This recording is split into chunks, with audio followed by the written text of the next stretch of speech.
What's up, guys? Welcome back to the channel, or welcome to the channel, whatever. Today we'll be looking at the mini bike. So in the last video I did, it was on an electric e-bike. Total garbage. Well, we got a Axis m200 mini bike now. I had this thing about 2 months now,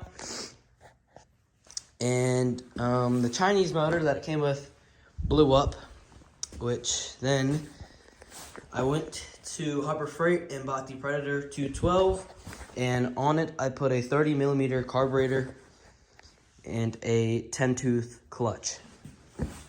So what comes stock on the mini bike is a jack shaft, which is pretty much a clutch that goes to a little sprocket. That's probably what, like a 20-some tooth sprocket, which then goes back to a small sprocket that then goes to the rear sprocket.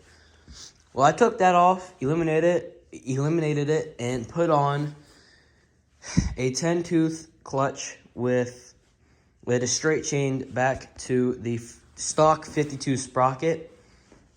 I believe this is 40 chain.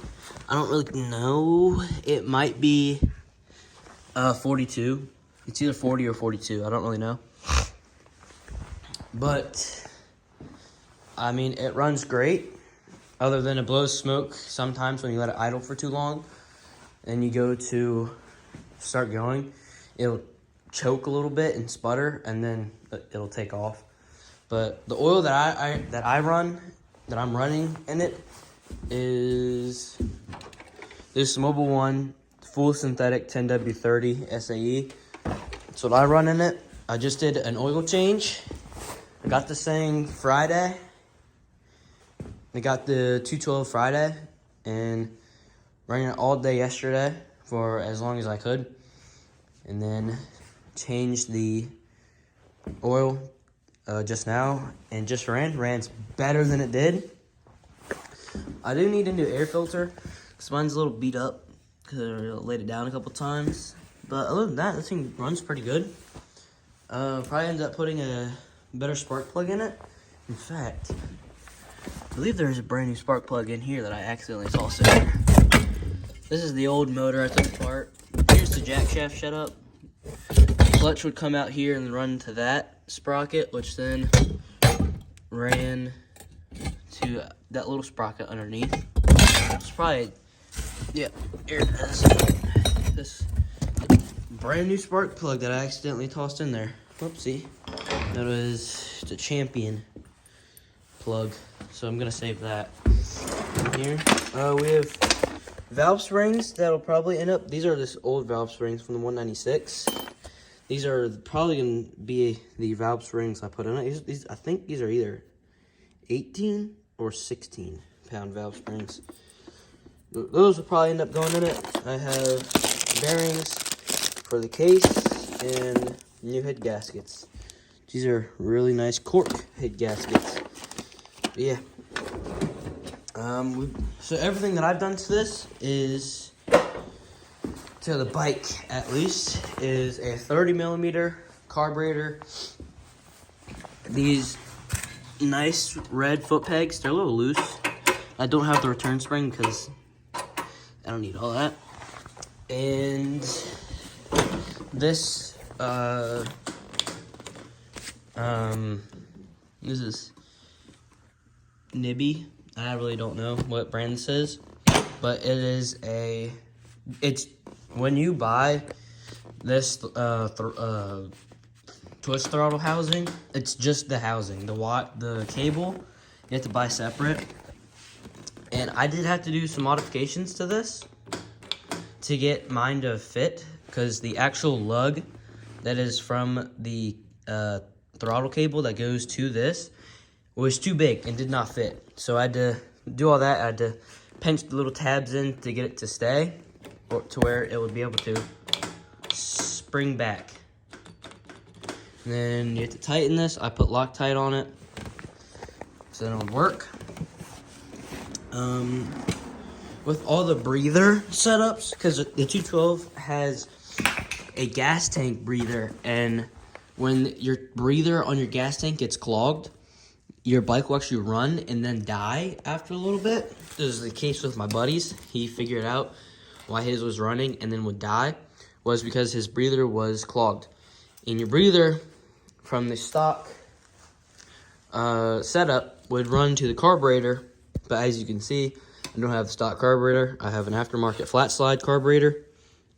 So I took some old throttle cable or fuel line, ran it from the breather.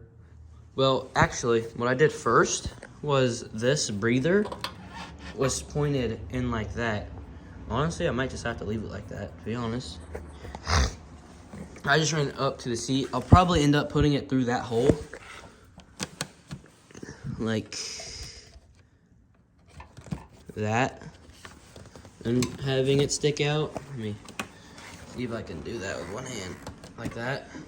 Yeah, that's probably what I'll end up doing. So then when I sit on it, when I sit on it, it's just right here by my nuts. But hey, it'll do the job if you ask me. And then the breather that from the head, I took whatever reinforced line this is, and I had to shave it down at the end. And then when I stuck it in there, and then I ran it up through and back here, so then it's back sticking out. And it seems to work just fine. But everything else on this thing is stock. All the internals, I did take out the governor on the inside, but still stock valve springs and all that. This is a probably $25 10-tooth clutch, and the stock 50-tooth rear sprocket. In the mail today, I'm getting new brake levers, a new brake lever, because this one's a little broken on the end here, and it's pretty ugly, and it's gonna be red. The theme going with this is black and red. So yeah, and this chain adjustment piece, as you can see, that it looks like that, but they're red. As you can see, I like red, and all the fine details, they're gonna be red. And I'll end up trying to find a red sprocket because I feel like that would look pretty cool. But yeah, so I broke this chain adjustment piece here. I broke it because I was twisting a little bit too hard and it snapped. But I have pretty perfect tension on the chain. We're gonna leave the stock muffler on it because I live in a residential neighborhood and they do not like loud noises. So I'm gonna leave the stock muffler on it just because I'm not trying to get yelled at again. But hey, this thing runs pretty good. I'm gonna start it up for y'all. Hopefully it'll be first pull. So as you see, this I just left on there, but it doesn't actually work. So I have to use the factory on-off switch down there. Choke it. See if I can get it started real quick.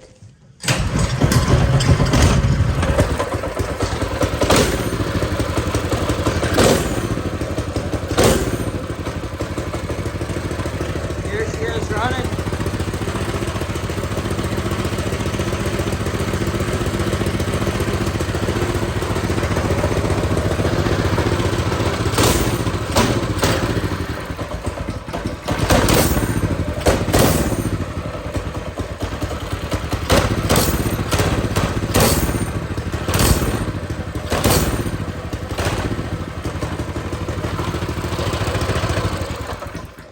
It's definitely not running the greatest, but I'm doing the fine tuning with the carburetor. Probably need to rejet it, but that's for another day because all the jets are over here. All the jets are back here. I don't really know what jets to run. It would really be helpful if somebody could tell me, because this one is 120. And that's probably a lower jet. These long jets are the main jets. No clue what size this one is. I don't think it tells you. Number 43.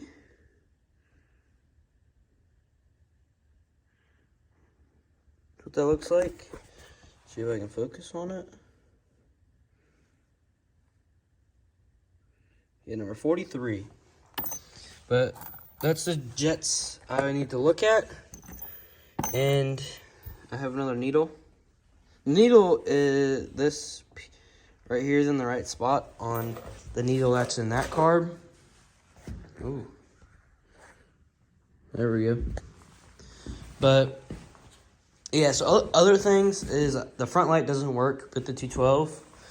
At least I don't feel like messing with it because the light sucked anyway. So if anything, I'll just go buy a light bar and try to hook that up. I took off the rear fender. I'll probably end up putting it back on, but I had to take it off because the mounts actually fell off, or the screws fell out of it, which is not good. But yeah, this is my Axis M200 mini bike with the Predator 212. If y'all want more videos of the mini bike and like tips and tricks and things that I've done, let me know. I know that with the Axis M200, there's not a lot of great videos on the bike, but I mean, hey, I've looked and I've not seen one that is heavily modded. Mine is moderately modded, but yeah, I hope y'all enjoyed. Come back if you want to see more.